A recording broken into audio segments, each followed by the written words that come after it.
এক গভীর বনে একটি গাছের ডালে একটি কাক থাকত।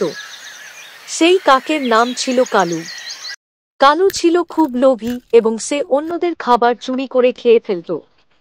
একদিন একটি শিয়াল মুখে একটি বড় মাছ নিয়ে রাস্তা দিয়ে যাচ্ছিল।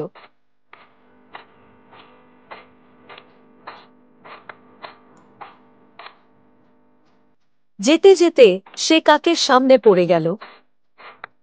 ঠিক তখনই কাক ডাল থেকে নিচে নেমে এলো আর শিয়ালকে বলল, আরে শিয়াল ভাই, তুমি এত বড় মাছটা কোথায় পেলে? মনে হচ্ছে এই মাছটা অনেক সুস্বাদু হবে। আরে কালু, এই মাছটা তো আমি এমনি এমনি পাইনি। এই মাছটা তোমাকে দিতে হলে তোমার মূল্যবান কিছু দিতে হবে। তখন কালু তার কাছে থাকার সোনার পয়সা শিয়ালকে দেওয়ার চিন্তা করল, যেটা তার কাছে খুব প্রিয় ছিল। তখন কাক তার সোনার পয়সাটা শিয়ালকে দিয়ে দিল। এখন তো দাও আমাকে ওই মাছটা শিয়াল ভাই, তাড়াতাড়ি দাও। তারপর কাক যখনই মাছ নিতে যায়, তখনই শিয়াল চালাকি করে ঘুরে যায়